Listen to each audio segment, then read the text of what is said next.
Hello students, hope तुम previous video समझ आ चुके होंगे।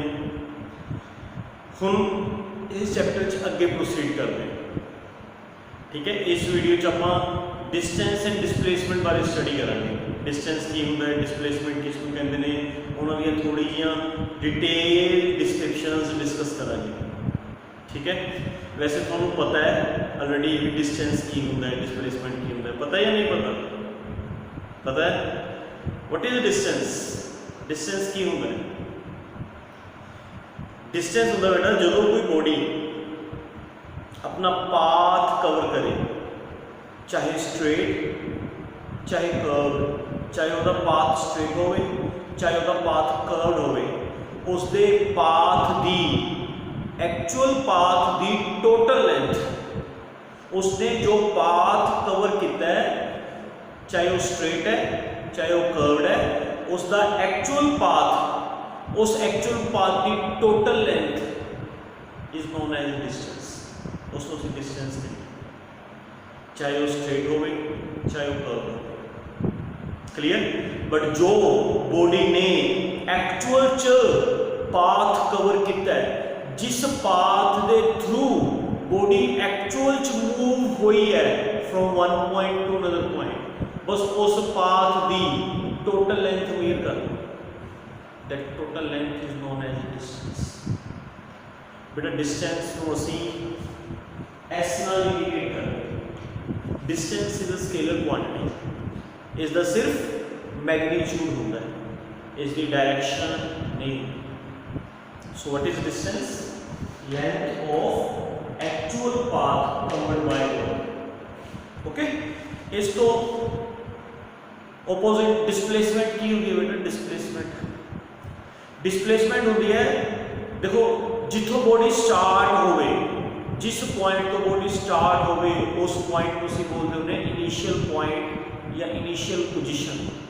जिथे बॉडी ने फाइनल च जाना है that is known as final point and final position. ठीक है, तो बॉडी जिस मर्जी पाथ के थ्रू जावे, चाहे स्ट्रेट लाइन पाथ के थ्रू जावे चाहे कर्व लाइन पाथ के थ्रू जावे, असी पाथ तो कुछ लेना देना नहीं। ठीक है, बस बॉडी की इनिशियल पोजीशन केड़ी है, बॉडी की फाइनल पोजीशन केड़ी है, ये देखो तो उन्होंने शॉर्टेस्ट और स्ट्रेट लाइन पाथ, शॉर्टेस्ट और straight line path between the initial position and the final position, चाहे वो बॉडी ने कवर किया है चाहे वो बॉडी ने कवर नहीं किया, चाहे बॉडी उस पाथ के थ्रू गई है चाहे बॉडी उस पाथ के थ्रू नहीं गई, बट शॉर्टेस्ट और straight line path between initial position and final position is known as displacement. The body इतना डिस्प्लेस हो, शॉर्टेस्ट और straight line path between initial and final position of the body. Body की initial position note करो, body की final position note करो, shortest ते straight line path नो सी की बोलेंगे डिस्प्लेसमेंट। बेटा चाहे वो बॉडी ने कवर किया है चाहे वो बॉडी ने कवर नहीं किया, चाहे बॉडी उस शॉर्टेस्ट पाथ के थ्रू गई है चाहे बॉडी किसी लॉन्ग पाथ के थ्रू गई है, उसकी जी डिस्प्लेसमेंट आएगी वो शॉर्टेस्ट ते स्ट्रेट लाइन पाथ की आएगी between initial position and final position. Agreed? Displacement को भी असी एस नाल इंडिकेट करते हैं, but displacement is a vector quantity, इसका मैग्नीट्यूड भी होता है, इसकी डायरेक्शन भी होती है, इस करके असी इसके एस ऊपर एरो पाते हैं। Arrow does not tells us any direction, arrow जिहड़ा असी ऊपर पाया है वो सिर्फ ये दसदा है कि this is a vector quantity, it contains magnitude as well as direction. So distance scalar quantity होता है, डिस्प्लेसमेंट वेक्टर क्वांटिटी होता है। डिस्टेंस होता है बॉडी ने एक्चुअल च जो पाथ कवर किया है उसकी लेंथ, डिस्प्लेसमेंट होता है शॉर्टेस्ट ते straight line path between initial position and final position, either it is covered or not covered by the body. Clear है? मैं तुम्हें एक एग्जांपल देके समझाना है। सपोज करो कोई बॉडी ए पोजीशन तो स्टार्ट हुई, from position A it moves 4 meter towards X axis, ठीक है, reaches at point B, then turn 3 meter towards y axis, 4 meter और ए बी ਵਧਾਈ towards X axis and then B के आगे 3 meter ਉਹਨੇ turn ਲੈ ਲਿਆ towards Y axis reaches at point C. तो बॉडी कितों स्टार्ट हुई बेटा ए पोजीशन तो ए पोजीशन ਨੂੰ ਅਸੀਂ ਬੋਲਾਂਗੇ ਇਨੀਸ਼ੀਅਲ पोजीशन। बॉडी किथे पहुंची सी पोजीशन ਤੇ C position is known as final position. Body ने एक्चुअल च ਕਿਹੜਾ पाथ कवर ਕੀਤਾ ਕਿਹੜਾ पाथ कवर ਕੀਤਾ बेटा A to B then B to C. ਇਹਦੀ ਲੈਂਥ ਕਲੀਅਰ ਕਰ ਦਿਓ बस A to B then B to C, length of that path is known as distance। A to B है 4 metre, B to C है 3 metre, 7 meter distance बन गया। Body covers 7 meter distance but body की displacement केड़ी हुई बेटा displacement initial position केड़ी है बॉडी की A, फाइनल पोजीशन केड़ी है बॉडी की C। शॉर्टेस्ट और straight line path between A and C बेटा आ होता है 5 metre. So 5 meter is the displacement of the body। Agreed? समझ गए? चाहे वो पाथ बॉडी ने कवर किया है चाहे वो पाथ बॉडी ने कवर नहीं किया। ये फर्क होता है डिस्टेंस एंड डिस्प्लेसमेंट। मैं थोड़ा थोड़ी ही एग्जांपल्स और दसदा है थोड़ा और पॉइंट्स क्लियर होंगे regarding distance and displacement. Clear? First वाली एग्जांपल देखो बेटा इस दे विच body starts from A moves 4 meter towards x axis reaches at point B then moves further 3 meter towards x axis reaches at point C। initial point हो गया A final point हो गया C। tell me what is the distance covered by the body।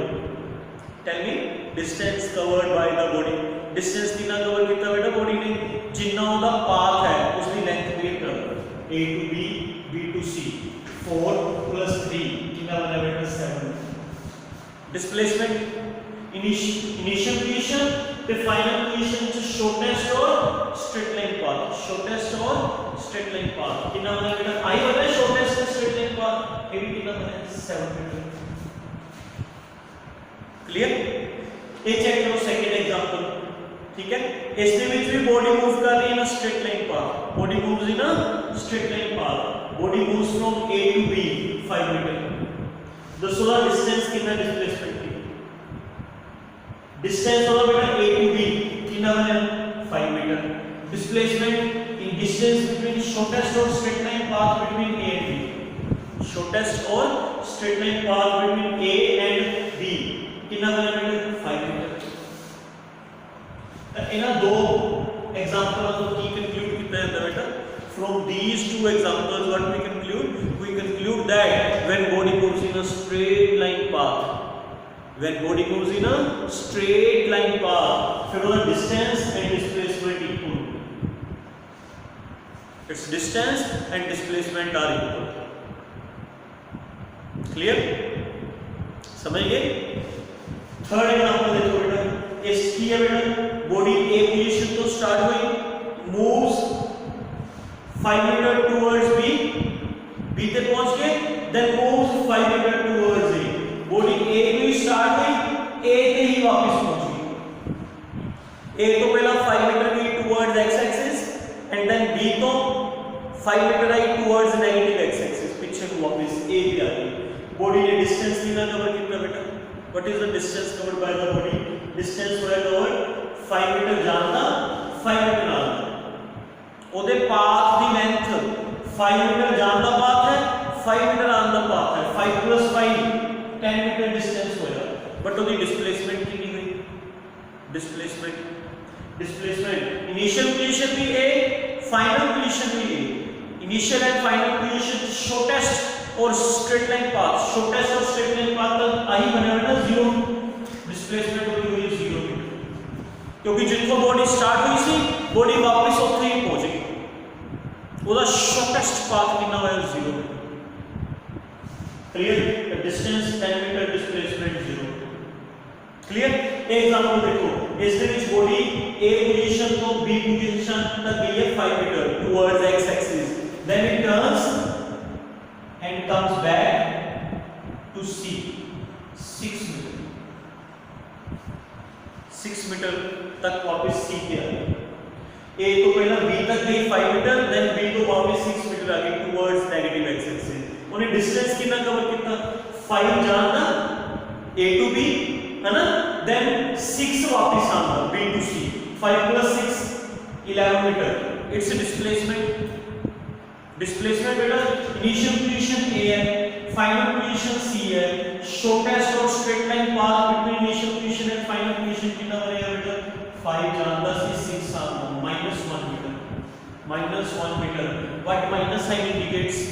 Minus sign indicates direction, negative sign indicates direction. Direction इस तरीके ना बेटा भी जिस सेंस च बॉडी स्टार्ट हुई सी, जिस सेंस च बॉडी ने मूव करना स्टार्ट किया सी, हुन बॉडी 1 मीटर उसको पीछे खड़ी, 1 मीटर हो गया मैग्नीट्यूड एंड पीछे खड़ी है बैकवर्ड डायरेक्शन च, एक होगी डायरेक्शन। क्लियर? तो बेटा distance 11 meter, displacement -1 meter, minus sign indicates direction, 1 is magnitude and minus sign की इंडिकेट करता बेटा डायरेक्शन। भी बॉडी जिधर नु मूव करना स्टार्ट हुई सी, अगर बॉडी आगे भी जाना स्टार्ट हुई इसका हुन 1 मीटर पीछे खड़ी है, अपनी इनिशियल पोजीशन तो 1 मीटर बैकवर्ड खड़ी है बॉडी, ये इंडिकेट करता है। क्लियर? कोई कंफ्यूजन? समझ आ गया? ठीक है। अच्छा इना दो एग्जांपल्स को तो तुसी ये इंक्लूड कीता सी फ्रॉम दीस टू एग्जांपल्स की इंक्लूड कीता सी when body moves in a straight line path the distance and displacement equal होंगे, distance is equal to displacement. दूसरा पॉइंट कंक्लूड करो, चेक करो बेटा सारे distance is positive, in all examples distance is positive quantity, distance is always a positive quantity. What about displacement? Displacement positive भी हो सकती है, negative भी हो सकती है, zero भी हो सकती है।